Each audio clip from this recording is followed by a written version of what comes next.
uno de los temas que vi hace tiempo era el señor ¿no? Parravicini, si no me equivoco en el apellido, y de él no Sí. conozco nada, ¿no? Supongo que es argentino y no sé si sea vidente, profeta o qué. Y entonces, como dije, pues le voy a preguntar a Cristian para que me ilustre a ver qué hay con ese hombre, ¿no? Sí, en realidad, Benjamín Solari Parravicini se llama, fue, digamos, nombrado de alguna forma por algunos como el Nostradamus argentino, Ujú. a pesar de que él, en realidad, muy poca gente sabe, yo lo estudié por varios años al tema de él, porque bueno, obviamente siendo de nacionalidad argentina y todo, al empezar con este tipo de informaciones y conocimiento, me pareció interesante la obra de él, además porque tiene de un 100% de psicografías escritas, digamos que un 70%, 80% ya están cumplidas. O sea, fueron, digamos, psicografías y escritos que ya han pasado en la historia, tanto de Argentina como del mundo. Entonces, y a cabalidad, se cumplieron a cabalidad. O sea, no hubo ninguna, no encontré ninguna que el tipo haya o el hombre haya fallado, digamos, en su predicción. Pero más allá de eso, lo interesante de comprender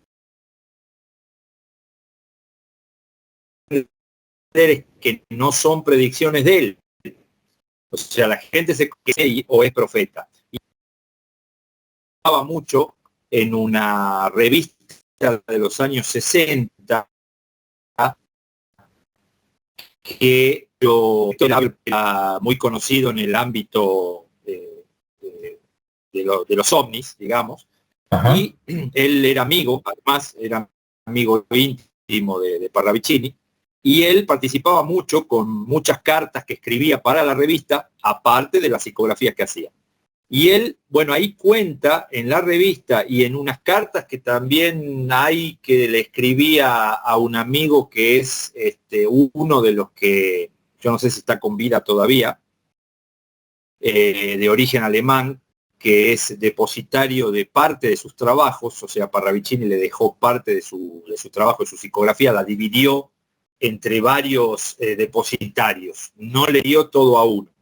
Y un baúl, cuando él murió, cuando él falleció, un baúl con muchas psicografías que no vieron la luz, en esa época estaba gobernando el los militares aquí en Argentina, para el año 74, cuando él falleció, fueron a su casa, a su departamento. Él tenía una casa de campo, que era familiar, ¿no? Que era de la familia, y tenía un departamento también en Buenos Aires, en plena capital.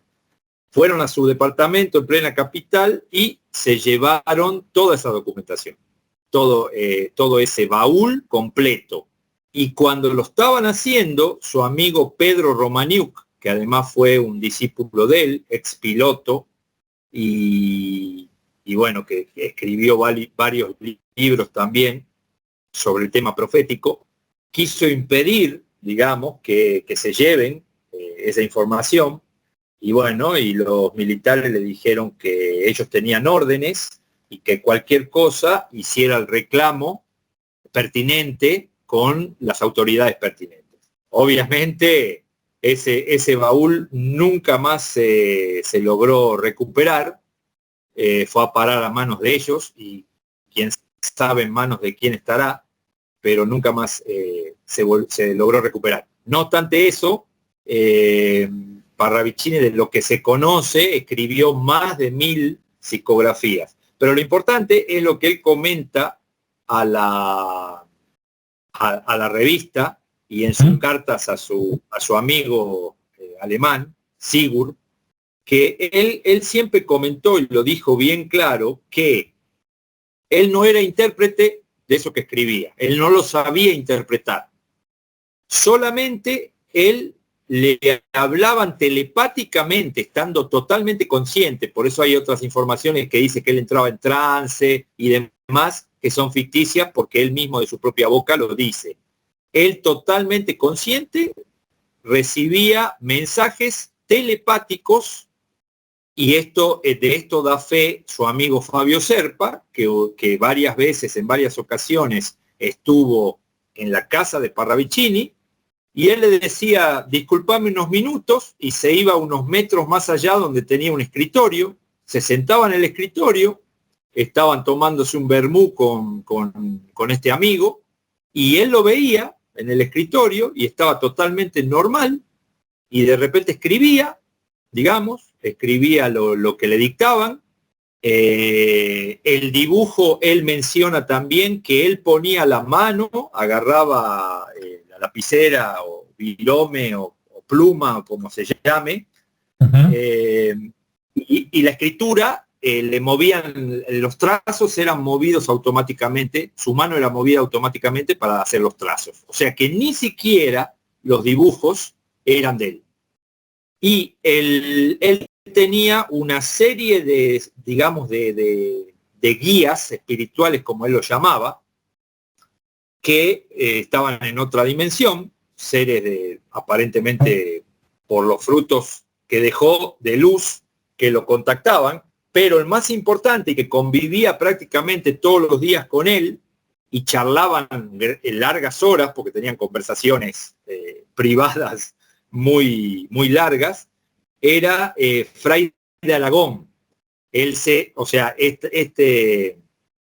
ser se describe como una persona que vivió físicamente en la edad medieval, allá por el 1500, que era un fraile, que bueno, justamente él da su nombre, Fray de Aragón, y que es el que más contactaba con él y el que le impuso de alguna forma la misión de escribir lo que él le iba a dictar. Cuando él era muy chico ya tenía una percepción. El padre de él era psicólogo o psiquiatra, no recuerdo bien, y pensaba que su hijo tenía algún problema.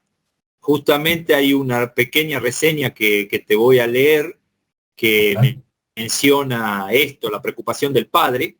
Y bueno, le hicieron un montón de estudios. El padre tenía obviamente conocimiento y tenía contactos como para hacerle todo tipo de estudios psiquiátricos, y determinaron que el niño era un niño normal, que no tenía ningún problema, que el tema era que tenía una percepción, de alguna manera, un poquito más desarrollada de la que tenemos nosotros actualmente, que no se le había desarrollado por algún motivo. Y él, como a la edad de 30 años, él le pasaban cosas desde chico, pero como a la edad de 30 años, le llegan estos mensajes, y él, como no interpretaba y no sabía de qué se trataba y no sabía lo que estaba escuchando, quién le hablaba ni nada, los desechaba. O sea, los escribía, pero después los empezó a desechar, a tirar. Las primeras psicografías de él mismo lo cuenta, las desechaba directamente. Hasta que una noche él va a su casa, quinta, y no había luz. Él comenta que no había luz en toda la quinta. En esa época se usaban los famosos, lo que nosotros llamamos aquí tapones, que se conectaban al tablero, eran como unos fusibles, que se conectaban al tablero roscados de cerámica, y se habilitaba la luz. Esa quinta o esa finca quedaba sin luz porque no habitaba nadie. Entonces él se iba ahí porque ahí estaba tranquilo, no lo molestaba a nadie, y se iba a pasar los fines de semana. Entonces dice que bueno, que pone que el padre le quitaba los fusibles esos para que él, no fuera. o no tuviera la ventaja de poder tener luz, si iba. Sí. Entonces, pero dice que él siempre llevaba un tapón en el bolsillo, porque quitaba uno solo de los tres, entonces, o de los dos, no recuerdo bien. Entonces Ajá. él iba con su tapón, lo enroscaba y bueno, habilitaba la luz. Y dice que una noche, estando en su cuarto, ya preparándose para dormir, entra al cuarto sin luz y se disponía a prender, a encender la luz, y lo agarran de atrás, digamos, de la parte del hombro, y como que lo tiran para atrás y lo hacen caer, o sea, se trastabilla y se cae Ajá. de espaldas, digamos. Entonces la voz esta le dice que ya le venía hablando y él desechaba los trabajos, le dice que él, digamos que tenía la misión de entregarle una información, esta voz, a él, y que él, a través del modo que él pudiera, tenía que tratar de hacer llegar esa información a la gente, porque era una información importante para el ser humano. Entonces le aclara un par de cosas. Fue medio así brusco, porque él, claro, no quiso hacer caso primero a lo que le venían marcando. Entonces, bueno, desde ahí él empieza a anotar lo que se le dictaba, a dibujar por escritura automática. Cuando le movía la mano, empieza a hacer las psicografías y las empieza a guardar. Las empieza a encarpetar y las empieza a guardar ordenadamente. Ajá. Y de ahí comienza, aproximadamente en el año 36, 1936, comienza él ya en forma veraz a guardar todo el trabajo. Eso, yo creo que desde el año 30, unos 6 años antes, ya recibía información, pero no la guardaba. Y el año 36, de 1936 a 1974, o sea que estamos hablando de muchos años, lo acompañó este guía, Fray de Aragón, que conversaba con él, tenían largas charlas, y lo acompañó con información durante toda su vida hasta el día de su muerte, digamos en 1974. Él nace en 1898, si no estoy mal. Si no, a ver, 1898, exactamente, un 8 de agosto de 1898, y fallece un 12 de diciembre de 1974 a los 76 años. Entonces, bueno, eso es básicamente su vida. Y uno, cuando empieza a estudiar la vida de este hombre, acá pasa lo siguiente. Hubo muchas profecías o psicografías que gente que las estudió o las trató de interpretar,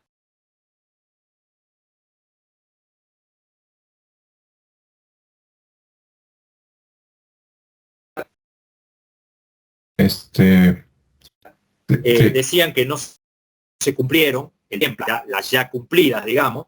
Ajá.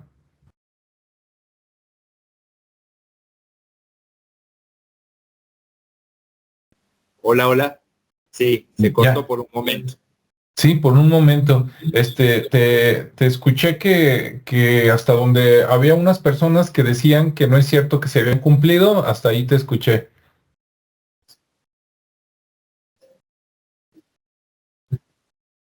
Claro, bueno, había unas personas que decían que no tenían cumplimiento su psicografía, pero porque eran mal interpretadas o porque faltaban tiempo para que se cumplieran. Entonces le trataban de dar una interpretación en el momento que las leían, y por ahí todavía no se habían cumplido. Pero hay psicografías, por mencionarte algunas de las más importantes, como las caídas de las Torres Gemelas, que él digamos, a él le pasaron esa información. También la primera perra laica en llegar a la Luna.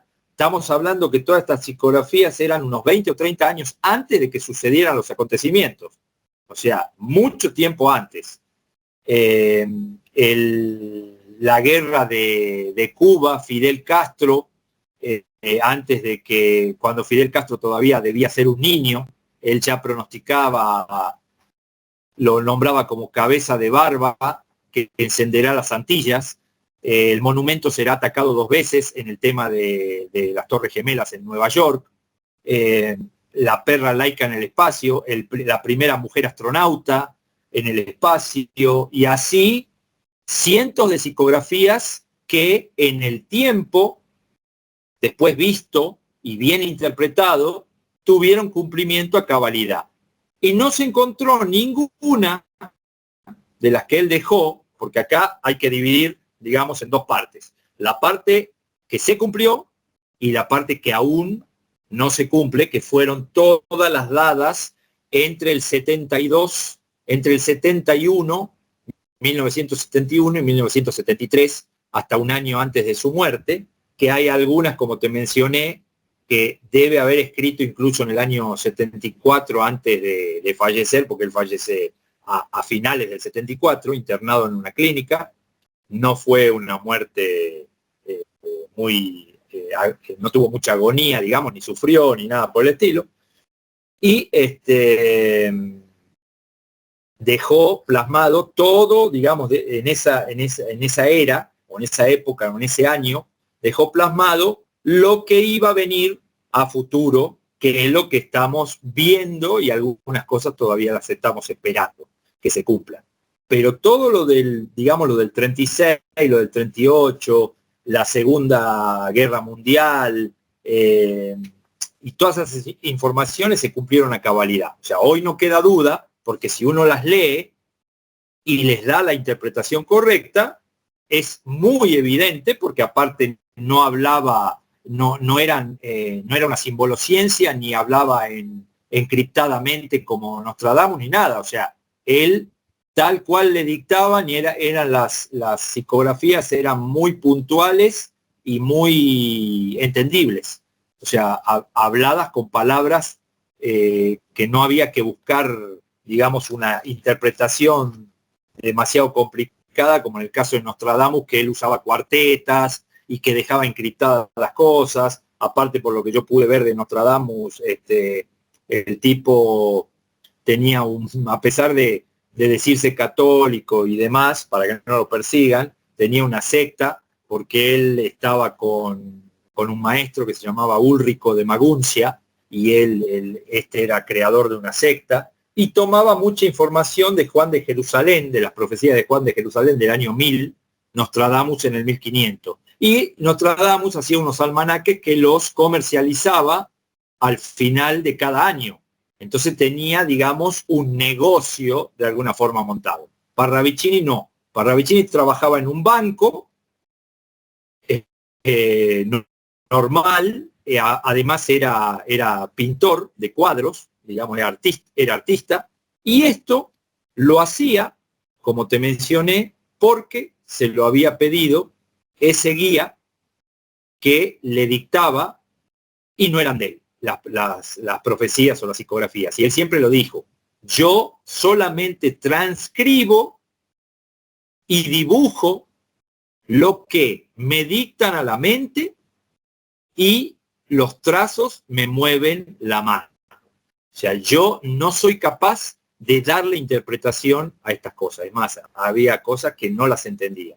Después, ya en sus últimos años, con las charlas que tenía con su guía, se ve que él le preguntaba y se interiorizó mucho más, y pudo discernir él mismo lo que se venía, lo que pasaba, cómo era la vida espiritual, cuál era el trabajo que nosotros teníamos que hacer aquí físicamente hablando para ser más espirituales y menos materialistas, y todo eso. Pero eso ya fue hacia el final de su vida. Pero en sus comienzos, cuando él era joven, él no entendía prácticamente mucho de lo que estaba recibiendo.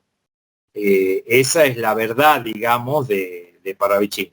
Y muchos mencionan que él entraba en trance, y trance se le llama perder la conciencia. Y él jamás perdió la conciencia, y hay testigos que lo aseguran, allegados a él, como Fabio Serpa, que estaba totalmente normal, se ausentaba, como te dije, a unos metros,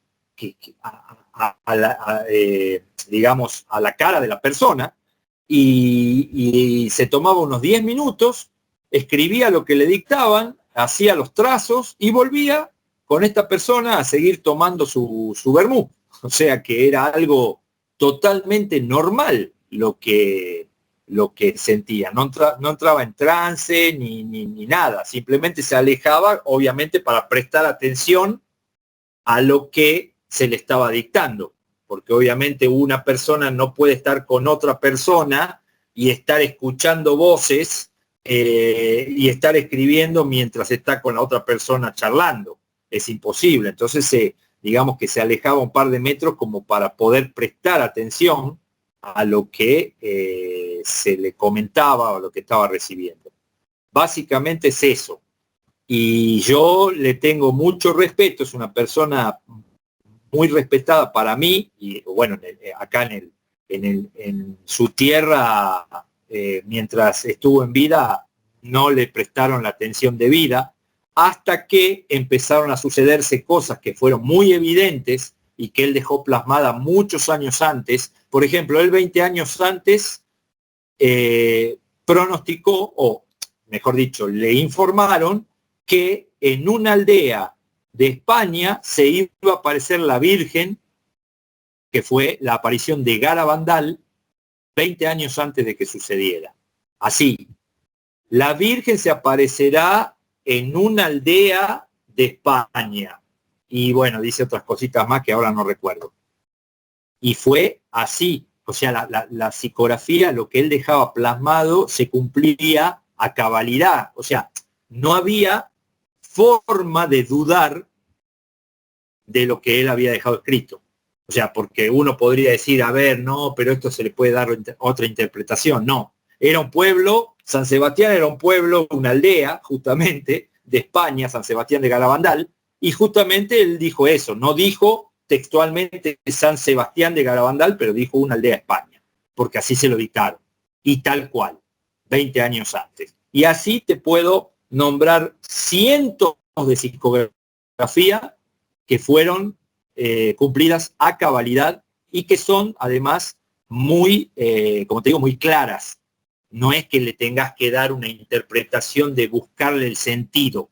Quizá el dibujo, sí, uno en algunos casos le puede buscar el sentido al dibujo, pero no a lo escrito. Lo escrito era muy, muy puntual y muy claro, y no había que estudiarlo mucho para darse cuenta. Simplemente que tampoco es conveniente, que esto yo lo hice de esta manera, tratar de entender las psicografías de Parravicini tomando una individualmente. ¿Por qué? Porque, por ejemplo, él habla de un periodo de 5 meses de la tribulación final cuando se acerca a ese planeta que chocará magnéticamente con la Tierra. Y si vos agarrás a ese número 5 que él pone, o 5 meses en algunas otras psicografías, pero hay muchas que no dice 5 meses, como mencionan algunas, sino que dice solamente encontrás el número 5. Y en otras encontrás el 5 con la palabra meses. Entonces, ¿qué pasa? Si yo tomo la psicografía que solamente tiene el número 5, no puedo darle un significado. Y así es como malinterpretan, y esos 5 meses, muchos dicen que se refería a tal cosa, tal otra, y no, si vos agarrás todas las psicografías encarpetadas que hablan del número 5 y de los 5 meses, te das cuenta que están todas relacionadas, y que está hablando de ese periodo de tiempo, de 5 meses. Es muy fácil interpretarlo así. Ahora, si yo saco una psicografía con el número 5 nada más y trato de dar interpretación a eso sin conocer las otras, bueno, le voy a dar mi interpretación personal, pero no voy a llegar a la verdad o a lo que él dejó plasmado. Entonces, la psicografía de Parravicini, ¿cómo las interpreté o cómo las estudié yo? Viendo todas las psicografías y armando todas las que tenían que ver con el mismo tema. O sea, cuando habla de una tercera guerra, entonces yo trato de buscar todas las psicografías que se habla de una tercera guerra y verlas a todas juntas, porque ahí se le puede dar una interpretación mucho más fácil de si agarro una sola y trato de interpretar. Cuando él habla de los tres humos, que algunos interpretan que los tres humos son el primer humo, la Primera Guerra, el segundo humo, la Segunda Guerra Mundial, y el tercer humo, la Tercera Guerra Mundial. Sin embargo, cuando vos ves todas las psicografías que habla de los humos, primero que la guerra se refiere como guerra, o como la hecatombe final, o como fuego de los fuegos.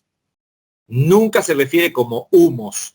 Y si vos agarrás todo el compendio de psicografías que hablan de los humos, te das cuenta que él habla del primer humo que se desarrolla en ese final de finales antes del principio. O sea, está hablando de esa guerra final y de ese cataclismo final, y ahí aparece recién el primer humo. Entonces, si tomamos eso en cuenta, nos vamos a dar cuenta de que no puede estar hablando el primer humo de una Primera Guerra Mundial, porque la Primera Guerra Mundial ya pasó, ya se desarrolló. Entonces, esa es la manera de ir enlazando, de alguna manera, que es la forma de investigación que yo uso para toda mi investigación, ir enlazando de diferentes fuentes la información para poder sacar por discernimiento una conclusión. Y con Parravicini no es la excepción.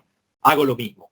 Trato de buscar todas las psicografías que hablan de lo mismo y leerlas o verlas todas juntas. Entonces de ahí uno entiende, porque lo que no aclara en unas, los aclara en otras que está hablando del mismo tema. Entonces uno ahí llega a una conclusión bastante acertada y cercana a la verdad. De otra manera, queriendo interpretar, es lo que hablábamos siempre, si uno quiere interpretar la Biblia leyendo solo la Biblia, el texto bíblico, no lo va a poder hacer porque hay un montón de textos que fueron, digamos, apócrifos, que fueron retirados del canon bíblico, que te ayudan a entender ese texto bíblico y que sin eso es muy difícil darle interpretación. Entonces con Parravicini pasa lo mismo. Vos no podés dejar afuera informaciones que hablan del mismo tema y agarrar solo una porción de información y tratar de interpretar eso, porque entonces sí, le vas a dar cualquier interpretación y cada uno le va a dar su interpretación, que es lo que hacen en los foros y en los lugares donde se estudia Parravicini. Yo veo que hay mucha gente que sí tiene claro cómo estudiar Parravicini, pero veo muchísima más que no tienen ni idea y que tiran sus conclusiones así al azar de lo que ellos interpretan viendo un solo documento. Y es imposible así hacerlo. Por lo menos no en el desarrollo conciencial que nosotros poseemos hoy. Quizá en un futuro podemos entenderlo más fácilmente viendo textos así, párrafos de textos, no texto completo. Pero si uno no lee las cosas completas, ese por lo menos es mi forma de trabajo y mi pensamiento, ¿no es cierto? O sea, cada uno es libre de darle la interpretación que quiera y de hacer el trabajo en la forma que quiera. Esto es, digamos, algo mío, algo personal, particular. Ok, oh, pues está muy interesante y muy amplio. Y ahorita que me platicaste todo eso, tengo unas dudas. Quisiera saber, a ver tú qué piensas. Primero, en sus primeras, las psicografías, ya con lo que me contaste, me queda claro que era una combinación de dibujos o trazos con texto, ¿verdad? O sea, a veces eran palabras con dibujos. Exacto. Ok. Exacto. Si al principio todavía no tenía, digamos, ese contacto con el sacerdote, el fraile que se manifestaba a través de él, ¿cómo podía saber la interpretación de lo que hacía? O sea, al principio no tenía idea y conforme avanzó, digamos, esa relación, él fue dando la interpretación o alguien más le dio interpretación. ¿Cómo fue? Es que él en realidad no interpretaba. Fray de Aragón le dijo, escribe, hijo, las palabras que yo te dictaré y dibuja el trazo con el cual yo moveré tu mano y listo. Y ahí concluía el trabajo, la misión de Parravicini. La misión de Parravicini no era interpretar él qué quería decir lo que se le estaba dictando. Simplemente él debía guardar todos los trabajos psicográficos, o sea, la escritura y el dibujo, para entregarlo a la humanidad y que después la humanidad apercibida esto es como la semana 70 de Daniel. Cuando se le dictó a Daniel las 70 semanas, se le dijo, cierra el libro y sella estas palabras hasta los tiempos del fin. Y Daniel no salió a interpretar nada. Daniel escribió lo que le dictaron en la isla de Patmos, cerró el libro, selló las palabras para que en su tiempo, en la cápsula de tiempo-espacio nuestra, se abrieran esas palabras y se le diera interpretación. ¿Por qué? Porque se sabía que para ese tiempo no se le podía dar interpretación o se sabía que Daniel no las iba a poder interpretar. Más o menos algo parecido pasa con Parravicini. A Parravicini se le dictó una información, pero no para que él trate de decir va a pasar tal o cual cosa o esto es así o esto. No, él escribía simplemente como que a mí o a vos nos hablen telepáticamente a la cabeza y nosotros transcribimos lo que estamos escuchando en nuestra cabeza. Eso no quiere decir que nosotros seamos intérpretes de eso que estamos escribiendo.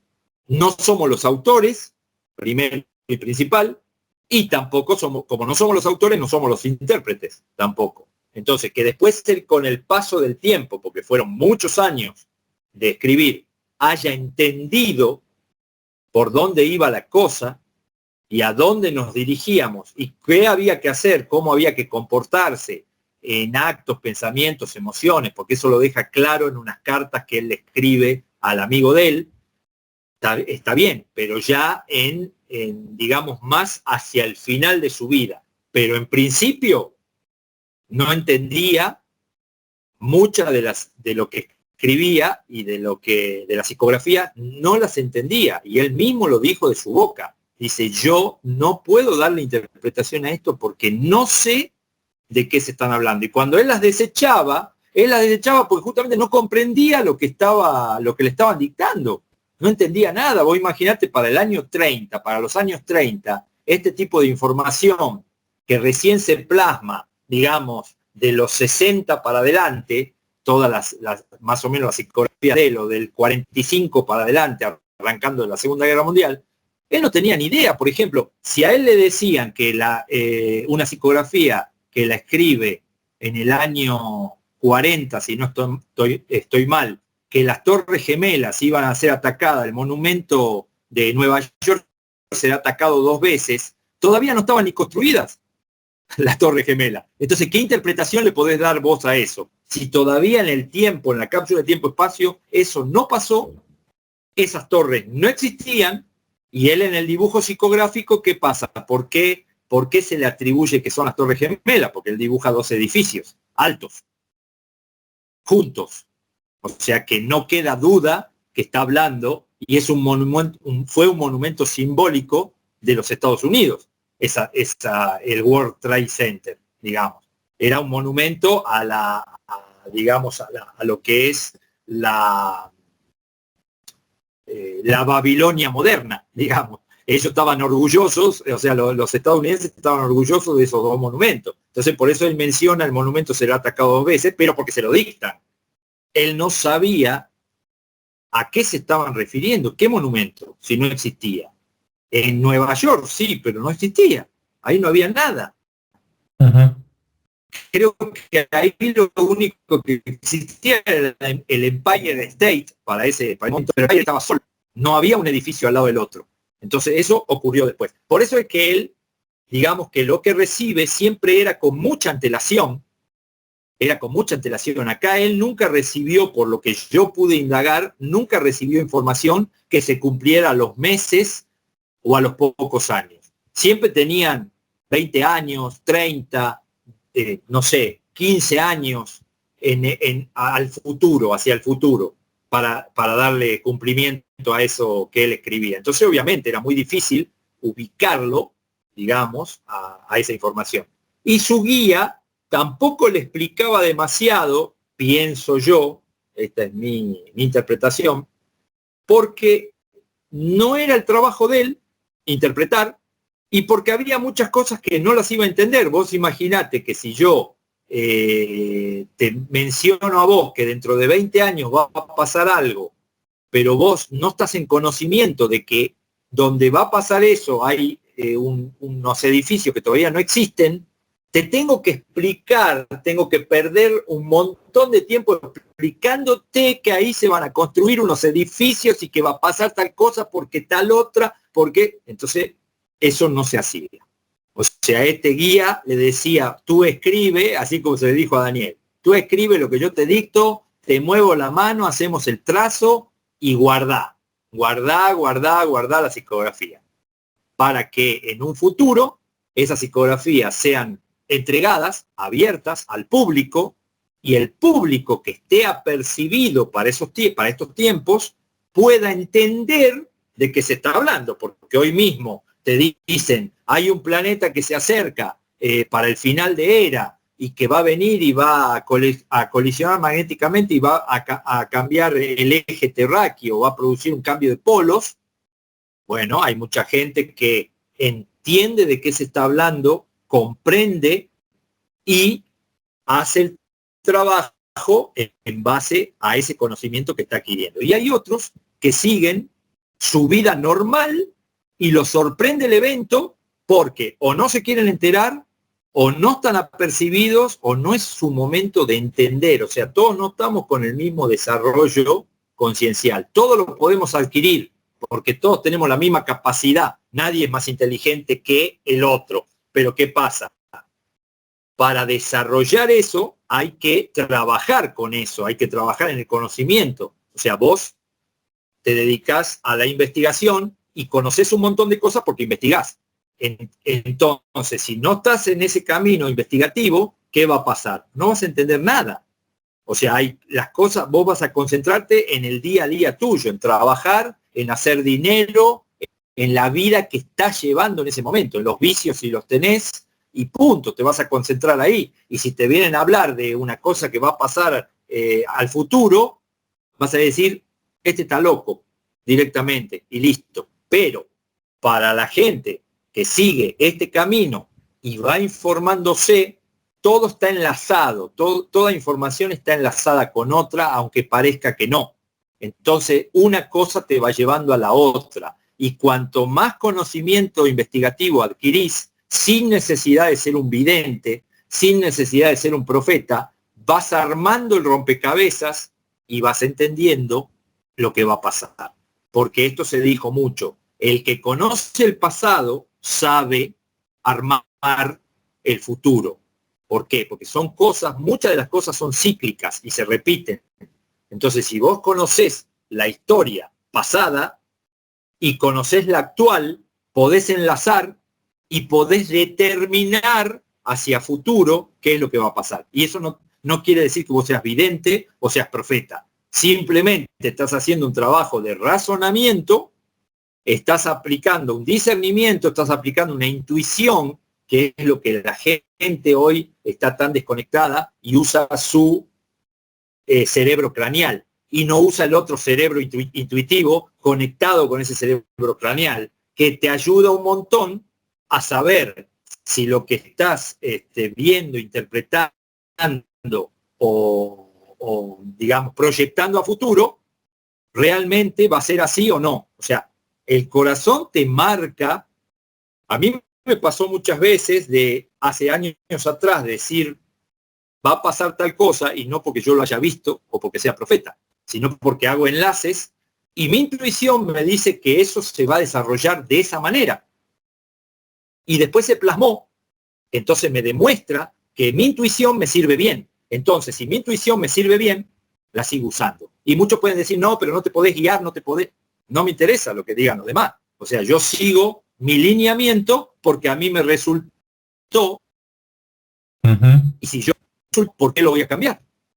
O sea, si yo tengo una información con sustento y viene otra persona y me sustenta la información y me dice, no, esto no es así, y me sustenta de una mejor forma, y mi intuición me dice que esa persona está en lo cierto, yo adopto la información de esa persona, la hago mía, y después saco mis propias conclusiones.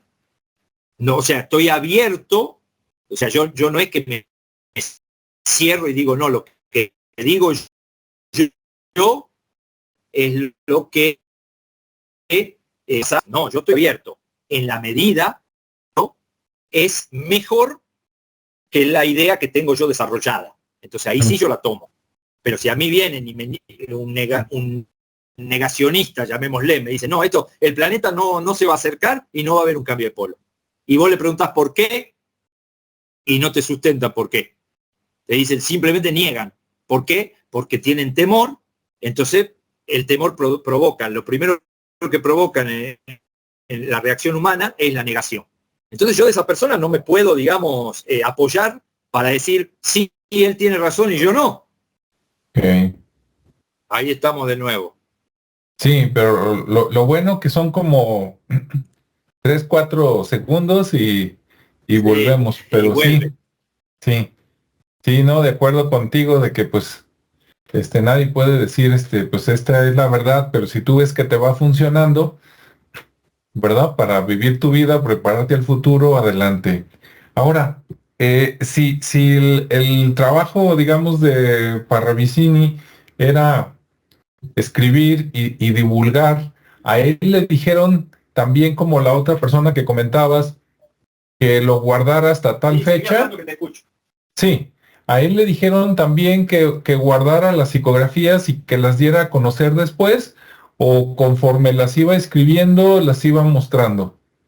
Sí, la pregunta era que si a él, su guía, le dijo que guardara las psicografías y que las mostrara en una fecha posterior, o conforme iba escribiendo, él las iba divulgando, las publicaba, o cómo hacía para darlas a conocer. No, su guía le decía que él las encarpete, las vaya encarpetando en orden de cómo las iba él recibiendo. Y bueno, que a futuro, yo no sé, eso ya no me consta, que le haya dicho que a futuro se la entregue a tal o cual. Hay una carta que sí menciona que un muy buen amigo de él, este alemán Sigurd, que lo apoyaba muchísimo, el guía lo menciona y le dice que era un muy buen amigo y que él iba a seguir un poco, digamos, el trabajo de Parravicini, pero no en cuanto a escribir nada, sino a la divulgación de lo que él venía guardando y encarpetando. Entonces, como que el guía le decía, de alguna forma, en qué personas podía apoyarse para luego entregar todo ese trabajo. Ese trabajo él lo entregaba, pasaban unos años, me imagino, y los iba entregando, porque lo que yo tengo conocimiento es que salió mucho de su trabajo, se empezó a dar a conocer con esta revista Conocimiento de la Nueva Era a partir de los años 60, más que nada. O sea que todas las psicografías entre el año 30 y 60, o el año 36 y 60, digamos que él las venía recopilando. Y recién se empezaron a lanzar en la editorial de esta revista para años 59, 60, por ahí. Se empieza. Ok. Bien. Donde no le daban, digamos, credibilidad, en un país donde no le daban credibilidad, hasta que comenzó a ver la gente, por eso que se había ya divulgado, que se empezaba a cumplir a cabalidad, como lo del viaje a la luna, como lo de la perra en el espacio, como lo de los astronautas rusos, la carrera espacial, todo eso él lo dejó plasmado mucho antes que suceda. Entonces, obviamente, después cuando sucedió, dijeron, gente que leía la revista, empezó a ser internacional el hombre. ¿Por qué? Porque dice, mirá, este lo dijo hace 20 años atrás, esto que acaba de ocurrir. ¿Cómo puede ser? Entonces ahí empezó a ganar él credibilidad y se le empezó a dar, digamos, más, prestar más atención a su trabajo, cuando que antes era tomado por loco. Él lo dice que desde el padre, desde que él era chico, él era tomado por loco. Y él, sin embargo, como era, digamos, llamémosle psíquico, porque la persona que tiene la capacidad desarrollada de recibir mensajes telepáticamente, digamos que puede ser psíquico. Entonces a él lo venían a consultar para saber cosas privadas a algunas personas. Pero ¿qué pasa? Él, si su guía no le decía nada acerca de esas personas, él no tenía forma de saber o de dar una lectura como hacen en el esoterismo o algo por el estilo. Y él lo decía. Por ejemplo, hay una escritora, hubo una escritora acá en Argentina muy conocida que se suicidó ahogándose en el mar. Y es así, es una carta que él escribe unos meses antes o unos días antes, si mal no recuerdo, no unos meses. Es así, fue una de las únicas que él describe lo que estaba pensando la mujer al introducirse al mar. O sea, él detalla lo que iba pensando la mujer, que era escritora, poetisa, digamos, ahora no me viene a la mente el nombre, pero es muy reconocida, lo que iba describiendo la mujer a medida que se metía al mar, digamos. Y eso obviamente se lo debieron también marcar este guía, lo que iba a pasar. Entonces, un par de días después sale la noticia, él publica no sé si en la revista publica la carta, y unos días después, sin dar nombre obviamente, y unos días después sale la noticia de que esta escritora poetisa se había suicidado en el mar. Digamos, se había metido tal cual, se había metido ella sola al mar y se había ahogado. O sea que cosas así hay un montón, como para no, digamos, prestarle atención. ¿No es así? Entonces, bueno, yo tengo un párrafo acá que te quería compartir de cuando él era chico, a ver si lo tengo a mano acá para leerte. Vos me seguís viendo, ¿no es cierto? Sí. Bueno, perfecto. Bueno, dice así: para el doctor Solari padre de Benjamín Solari Parravicini, siendo todo un profesional, no resultaba nada fácil sobrellevar y convivir con su primogénito, debido a las costumbres disipadas del joven Pelón. Le decían Pelón porque justamente él, ya en su avanzada edad, ya de más grande, ya era pelado, digamos, no tenía cabello. Muchos años después, el clarividente, en un reportaje, recuerda, el mismo Solari Parravicini, Benjamín, en un reportaje, recuerda aquellos años de juventud diciendo: me gustaba la vida divertida, el arte, la pintura, el ambiente artístico, y mi padre se oponía a ello. Quería que fuera médico y me trataba de atorrante. Atorrante aquí es una palabra que se usa para decir, para denigrar a alguien que es un vago, que no hace nada, que no quiere trabajar, digamos. De bohemio, me trataba de bohemio, cosa que en realidad todavía sigo siendo. Llegué a hacer con gran esfuerzo un año de derecho en la universidad. No me gustó e hice un año de medicina. Fue peor, dice. Al punto que un día mi padre me dijo: yo no quiero vagos en mi casa. Si no estudias, te vas. Entonces mi madre me decía: no te preocupes, que ya iremos a la quinta, era la casa que tenían en el campo, y te vas a quedar tranquilo. pues cuando vuelva tu padre ya se le habrá pasado. Así fue, y quedé solo en mi departamento, situado en el cuarto piso de la finca. Por temor a los cortocircuitos, mi padre había sacado todos los tapones de manera que la casa quedaba a oscuras, pero yo tenía un tapón en el bolsillo, lo ponía en mi piso y tenía luz propia. Esto está tomado de la fuente de la revista Conocimiento de la Nueva Era, en un reportaje hecho a él por Marcela Casals y Alberto Casals en junio de 1967. O sea, esto no es que, digamos, sujeto a debate de si es o no es verdad. Esto estaba plasmado en la revista con número, con año, con todo. Es más, da el número de la revista de ese momento, digamos, el número de revista, para que uno lo pueda consultar sin ningún problema. Sobre los falsos profetas, por ejemplo, aquí habla don Pedro Romaniuk, fue uno de los amigos de Benjamín Solari Parravicini, publicó varios libros con las profecías de Pelón, del mismo Parravicini, polémico y frontal, tal era su estilo, esboza en Cono Sur, uno de sus libros, su personal visión sobre los falsos profetas.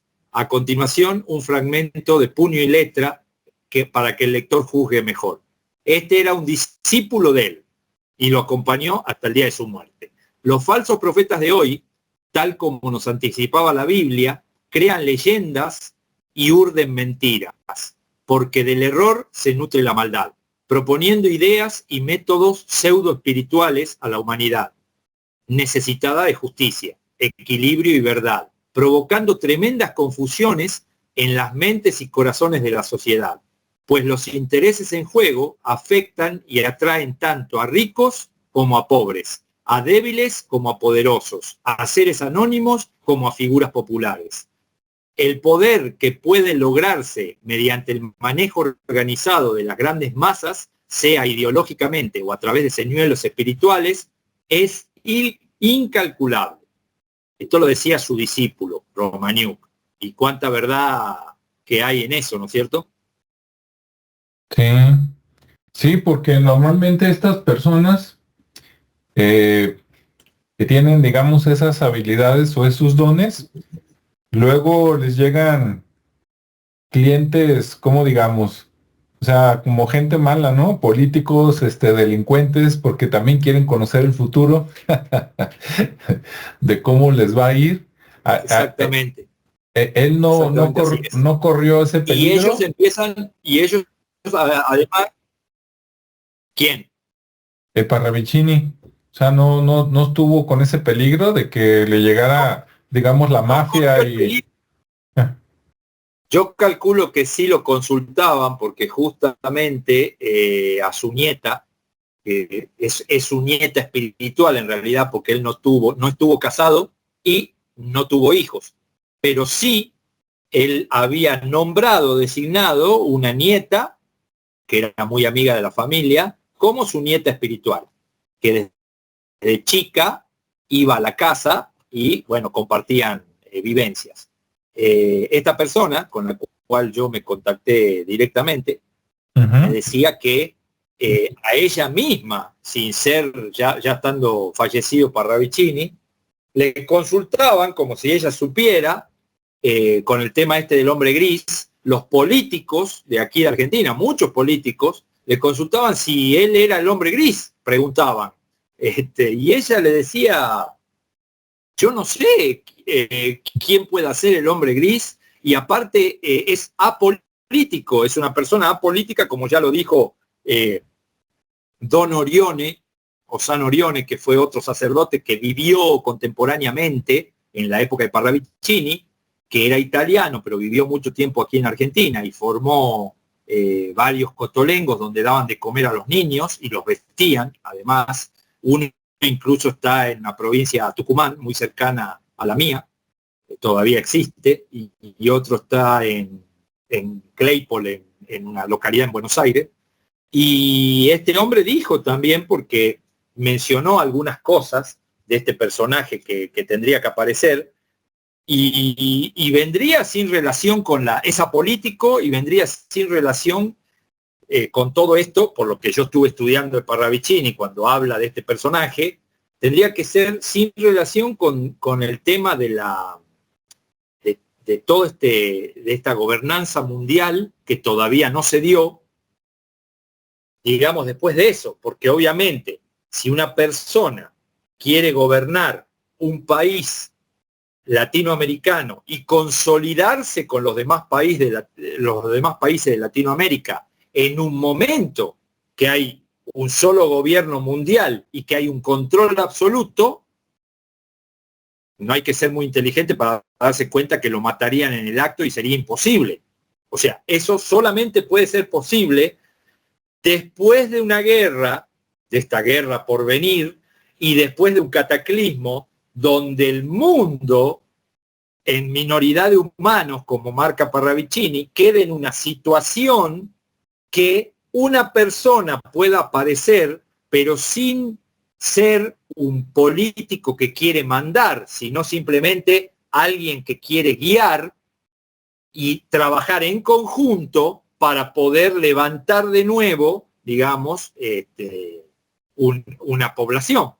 Entonces eso se puede entender mejor. Y Romaniuk, el discípulo de Parravicini, menciona con respecto a que evidentemente algunos dicen que puede no ser una persona, que puede ser digamos, una población, y que es gris porque no es blanca ni negra, porque es apolítica y qué sé yo, pero se deja bien claro y bien plasmado que sí es una persona, pero menciona Romaniuk que tendrá el hombre gris 24 pares de ojos, 24 pares de oídos, 24 narices, 24 cerebros, o sea, está hablando de un equipo de gente. Está hablando de un equipo de gente, todos trabajando por un bien común. Entonces, que lo menciona él así, tal cual, dice, es un equipo de gente con y trabajan por un bien común, por el bien de una humanidad remanente, pero no ahora.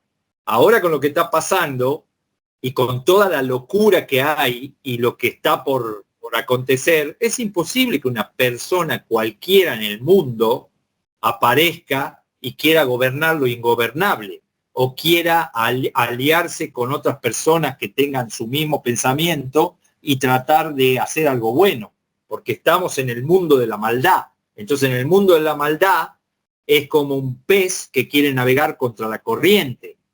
Como yo siempre digo, tengo un chiste, digamos. El pez que nada contra la corriente muere electrocutado. Es así de simple. O sea, no se puede. Entonces es muy fácil de entender e interpretar eso, de que no es para ahora. Entonces, de repente se está diciendo que es apolítico, que es un hombre que no tiene, que es humilde además, que no viene de la casta política, que no es rico ni nada por el estilo.